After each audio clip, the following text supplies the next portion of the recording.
Welcome to the Mighty Baker Podcast, your go-to source for elevating your baking skills and business. I'm Pete Tidwell, your host, baking coach, and advocate for mental health. Get ready to make more dough in and out of the kitchen while nourishing your mind along the way. As a passionate baker, I believe that baking is not just about creating delicious treats, it's also a powerful tool for nurturing our mental well-being. Throughout this podcast, I'll be sharing a wealth of mindset-related content, empowering you to cultivate a positive and resilient mindset that will drive your baking success. Join our thriving communities at themightybaker.com, where you'll connect with like-minded bakers, both those who bake for pure enjoyment and those pursuing their baking dreams as a business. Together, we'll foster a supportive environment where we can learn, grow, and inspire one another. In each episode of the Mighty Baker Podcast, we'll delve into a world of exciting ideas and discussions. From mastering intricate recipes to refining your techniques, we'll explore the intricacies of baking with a focus on continuous improvement. Moreover, we'll dive into the business side of baking, equipping you with the knowledge to run a successful and fulfilling bakery. But it doesn't stop there. We'll prioritize nurturing your mental health, discussing mindfulness practices, self-care strategies, and the importance of maintaining a healthy work-life balance or integration, however you want to look at it. Because when we take care of our minds, we can truly thrive in all aspects of our baking journey and our lives. So grab your apron and let's embark on this transformative baking adventure together. The Mighty Baker Podcast is here to help you unlock your baking potential, expand your business horizons, and prioritize your well-being. Get ready to make more dough, embrace a resilient mindset, and create delicious moments that will leave a lasting impact. Let's rise to new heights with the Mighty Baker Podcast. Let's go.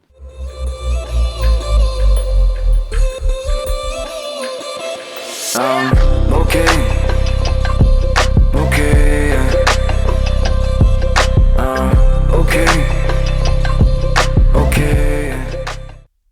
Hey, what's up, you guys? Pete Tidwell here with the Mighty Baker Podcast. This is episode 58, and we are right in smack dab in middle of a 6-part podcast series entitled The Hardest Part Is Over, Embracing Entrepreneurship and Self-Care.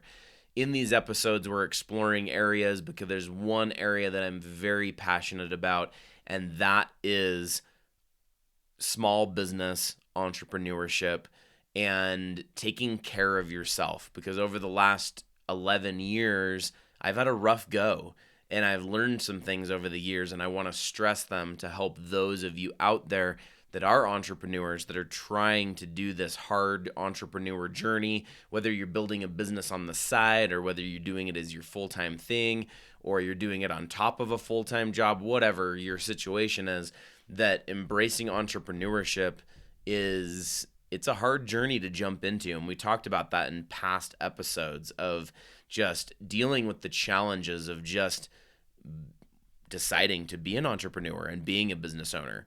Last week, we talked about the power of perspective and shifting beliefs for growth. And that episode is a really great one. So go back and listen if you missed any of these.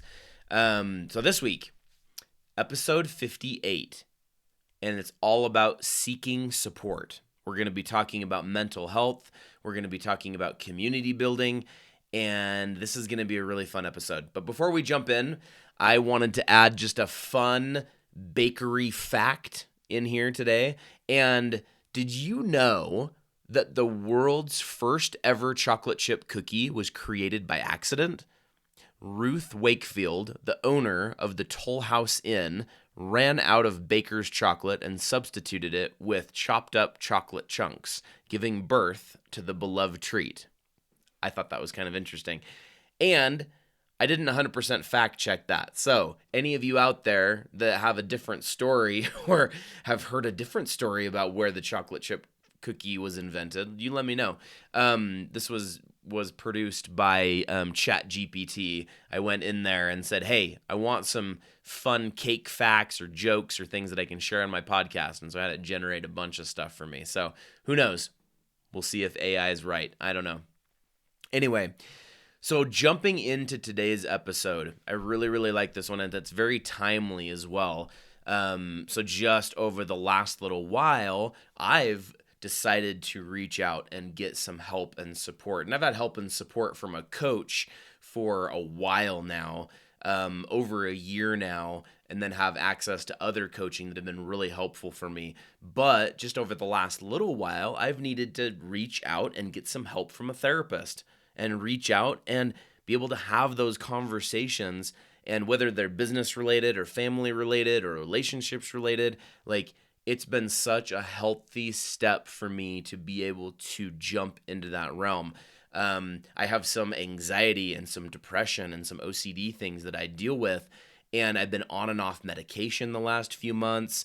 And finally, I'm to the point right now, at least, where I'm coming off of a medication and deciding to kind of venture into another little era over here and trying to figure out what works for me from a mental health standpoint, how to deal with my anxiety, how to deal with my depression, how to deal with the thoughts of OCD that come in, right? And I'm very open book about this because I think it's so important that if everybody out there has issues, it's just sometimes we don't know about them, right? There's a lot of people out there, and you may think that everything's hunky-dory and perfect in their life, but really behind the scenes, sometimes, I'm not saying all the time, sometimes those business owners or entrepreneurs that seem like they're very positive and always happy all the time, they might be having some rough times sometimes inside. You never know. And so the reason I wanted to have this episode is to talk about the fact that it's important to get support and help. And we're going to talk all through that today. So, first of all, the significance for mental health for bakery and small business owners is huge. We as entrepreneurs, especially in the food business, we have a unique set of challenges and stressors that we face, and it has a huge impact on well-being. And whether that's long work hours or whether it's often doing many full-time jobs at once. So it's not just working many hours, but it's having multiple hats on in your business, because usually in the beginning of your business, you have a lot of time, but you don't have money to necessarily hire other people to do things. And so you're doing so many things. Also, you have employees that are relying on you for your paycheck. You're also usually and sometimes the last person that gets paid, depending on how you have your business set up, right? And that's another reason to make sure you have your pricing right, people, in your business, to make sure that you have it priced properly so that you get paid in your business and that you're actually charging profit in your business. Anyway, that's another lesson. And the next part is just talking about the importance and encouraging to everybody listening and everybody out there to make sure that you prioritize self-care and make sure you seek support for your mental health, whatever that looks like, whether that is reaching out to close friends, whether that's reaching out to a life coach, whether that's reaching out to counseling, whether that's reaching out and getting therapy sessions, like whatever that looks like for you and what your needs are. But make sure you don't forget about yourself. Prioritize your self-care to make sure that you are taking care of yourself in that regard. It is so important. I have disregarded it for many years of my life, and I'm finally tackling some things now. And things are starting to come together because I'm talking about things and I'm trying to express and trying to go through and process emotions and feelings and figure out those kind of things, right? And really kind of reform beliefs and things, because I've operated from a very different area in a lot of my life. And so when you get into this whole area and then like just life in general, and then you add entrepreneurship on top of it, like we need support for our mental health. So if you need any support, go out. That's one reason that I have created a couple different communities in my business. You can access both of these from my website. I have a community for bakers who like to have fun. I just barely started it, so there's probably no members in there. So if you're the first one, go join. But it's a community for bakers. It's a Facebook community, a Facebook group that's just for bakers who want to have fun.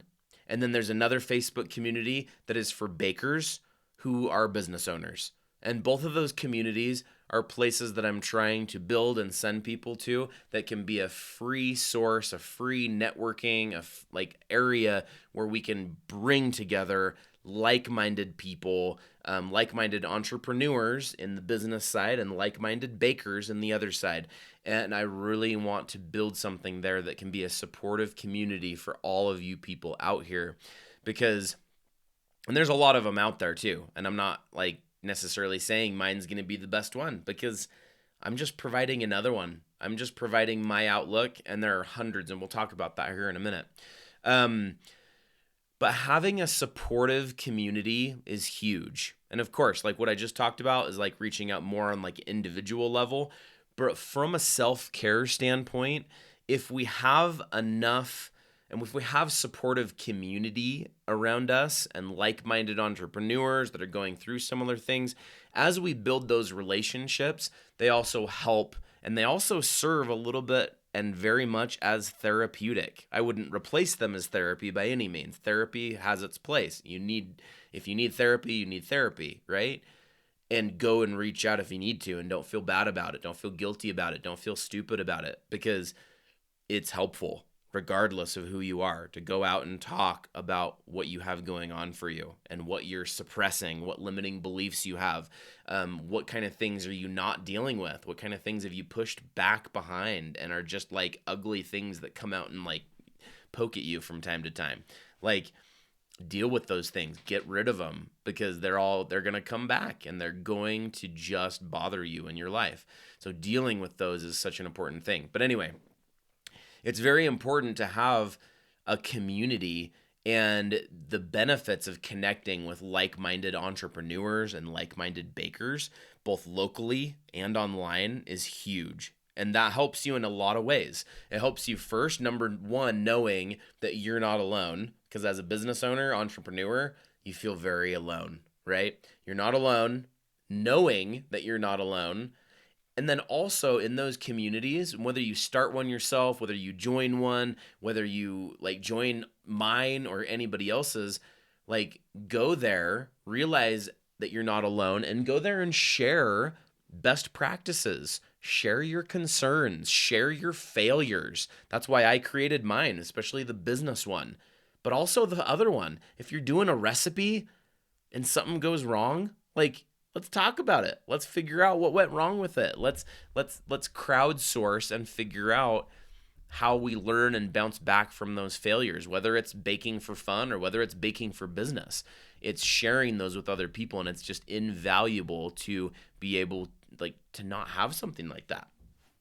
Anyway, so another thing too is from like a experience standpoint and sharing resources and advice, those networks and communities can provide that. And so relationship building is a huge one.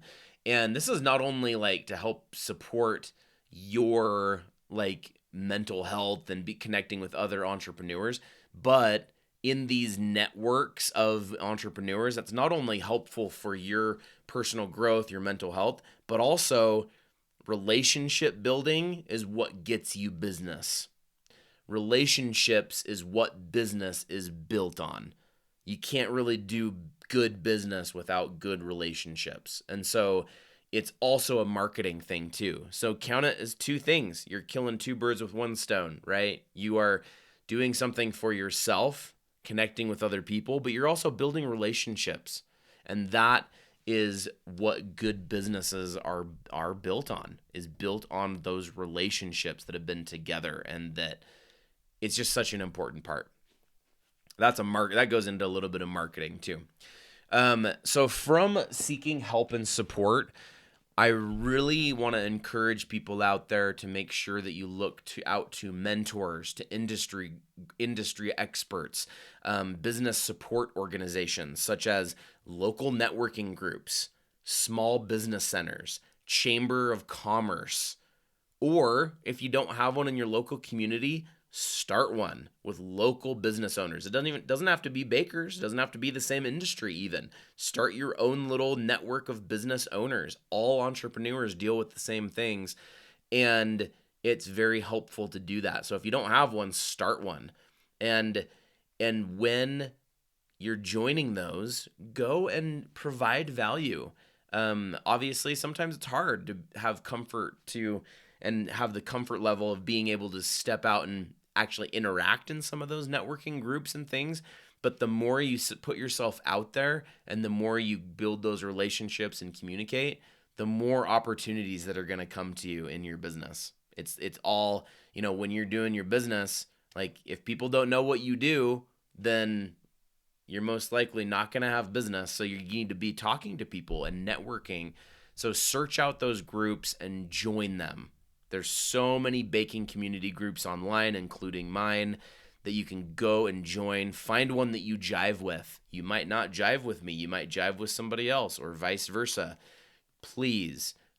Like, I just think it's a huge thing, and I'm just stressing it so much on this because I think it's a huge thing.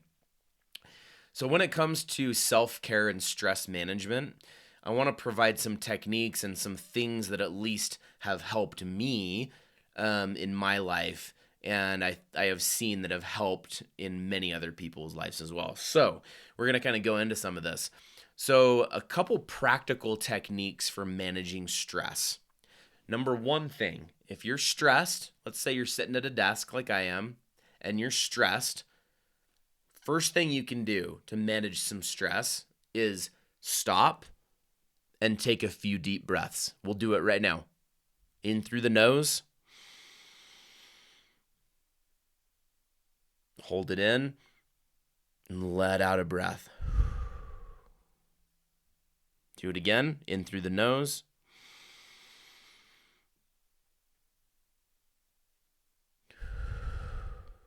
And do a third one.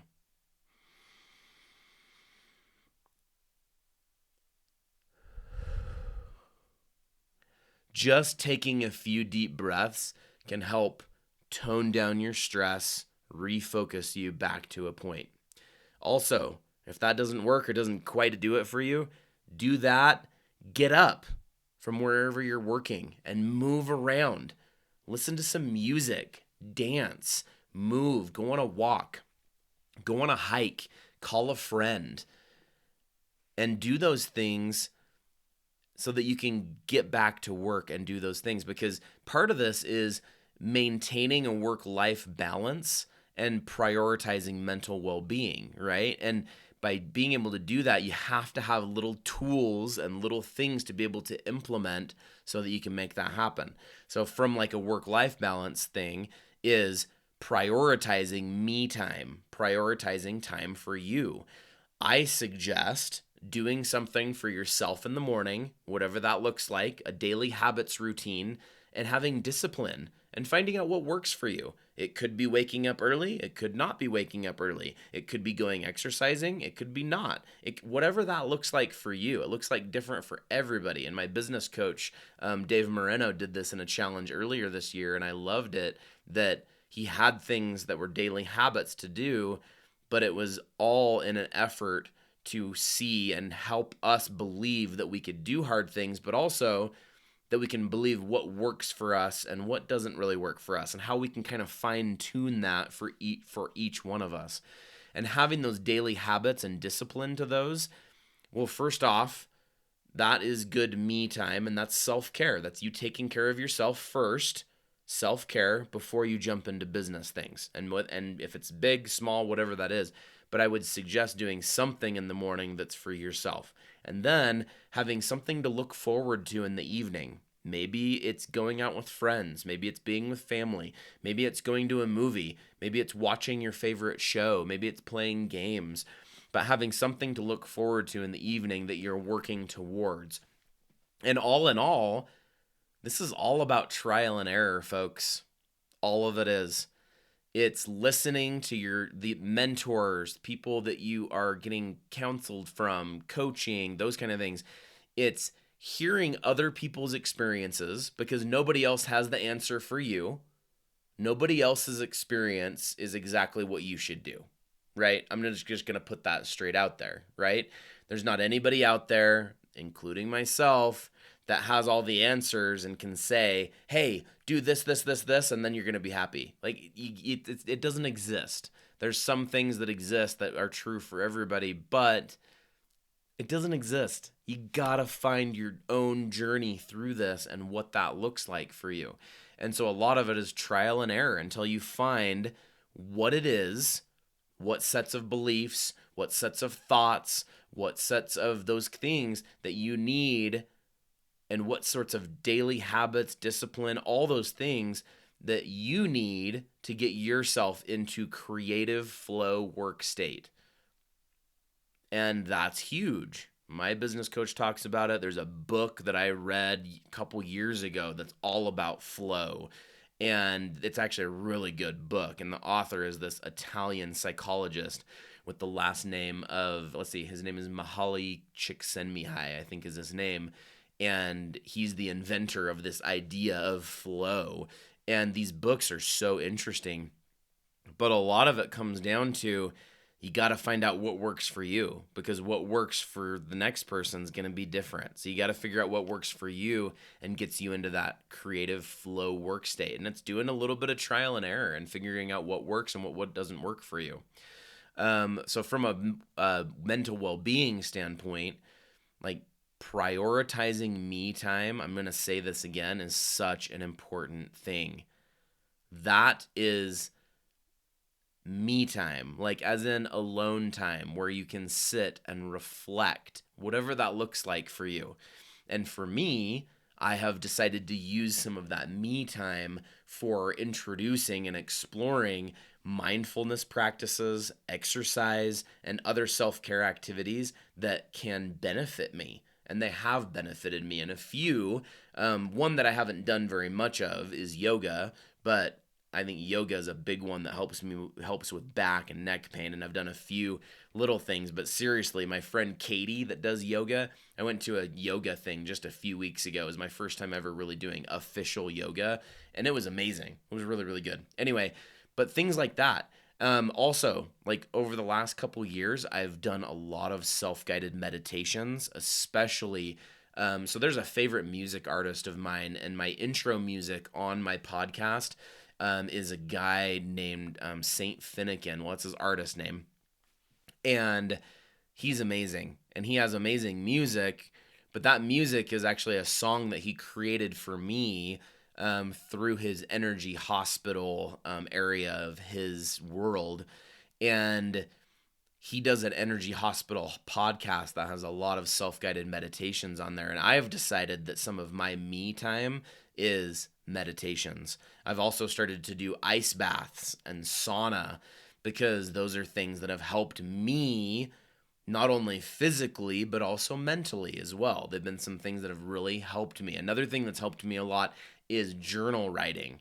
Just writing in a journal, writing in my notes app in my phone, and just writing down my thoughts and feelings, and writing down some of the things that are frustrating me, some of the things that are happy, all those kind of things. And by doing these, prioritizing your self-care and putting yourself first is going to pay large, humongous dividends to you in the future of your life. I guarantee it. I have not done very many of these things along my journey, and I think my experience as a business owner and entrepreneur would be completely different had I explored and introduced these into my life earlier. So this is just an invitation, I would say, to any of you out there to just explore and find what those things are, and maybe pick one thing that you can do to better take care of yourself and to manage the stress or the anger or the overwhelm or whatever it is that you feel in your life that is negative. What can you do to take care of yourself and provide yourself a little bit more of a focus on yourself? And I think it's less a work-life balance. It's more of a work-life integration. And there's this past episode that was with the CEO of Dirty Dough and Bennett Maxwell, and he talked about that in that episode. So go back and listen to that episode because that was really good. But he talks about a work-life integration is, I believe, what we talked about, because it's really not like a balance, right? Especially when you're an entrepreneur, it's like one and the same thing, right? So you don't really have a balance. It's always going on in the background. You can't really leave your work at work. It's always going up in the brain. But it's having an integration and knowing how to prioritize and shift your energy in different ways. So anyway, that's today's episode. I am so grateful for this opportunity to talk about mental health. Last month was Mental Health Awareness Month, and I started this back in last month, and it's an area that I have so much passion for. Be respectful for those around you. You never know what other people around you are going through. You just don't. You don't know what they're going through. You don't know their experience. And with that, I'm going to leave you with my favorite quote, which is "Be curious, not judgmental," from Walt Whitman. When we have friends, we have family, we have acquaintances, we have business partners, we have business relationships, we have all the things. Be curious about the way people are. Be curious about them rather than being judgmental, because you never know what people are going through. And that doesn't give people the excuse to be mean or be a jackass about things, but just realize that sometimes people are going through really hard stuff because life is not easy. There's a lot of challenges, there's a lot of discomfort, and there's a lot of hard things to deal with. But just know that you can make it, you can go through it, you can get the support that you need if you need that, and that we can all help support each other, and that we're all on our journey of finding out what life looks like for us. And it's an exciting one, I tell you. I love it so much. I'm in such a good place right now, and I love this era that I'm in right now. It's hard because I'm going through a lot of hard things right now in my life, both in and out of business. But overall, everything's going amazing and things are coming together really well. I'm really, really excited. So stay tuned for next week's episode, which is balancing personal and professional well-being. So we're going to be talking a little bit more about this, but we're going to be talking a little bit more about building systems and processes so that we can have time outside. So we're going to be talking about like setting boundaries, delegating tasks, managing time effectively, creating routines, scheduling breaks, making sure that we are focusing on the professional side as well as the personal side. And I think that's just taking what we talked about today and jumping into it just a step further. So anyway, thank you so much for coming to our podcast and listening today. And I just want to also invite you. I'm going to be on Is It Cake Season 2 on Netflix starting on June 30th. Go and watch it when it comes out because it's going to be incredible, you guys. It's going to be a ton of fun. So anyway, great competitors on there, great cakes, and it's going to be a ton of fun. So join us next week for episode 59, and we will see you later. Have a mighty day. Thanks for tuning in to the Mighty Baker podcast. If you enjoyed this episode, please leave us a review on your favorite podcast platform to help us improve and reach more listeners. Don't hesitate to reach out to us on social media or through our website if you have any questions or feedback. Keep baking, stay inspired, and see you on the next episode.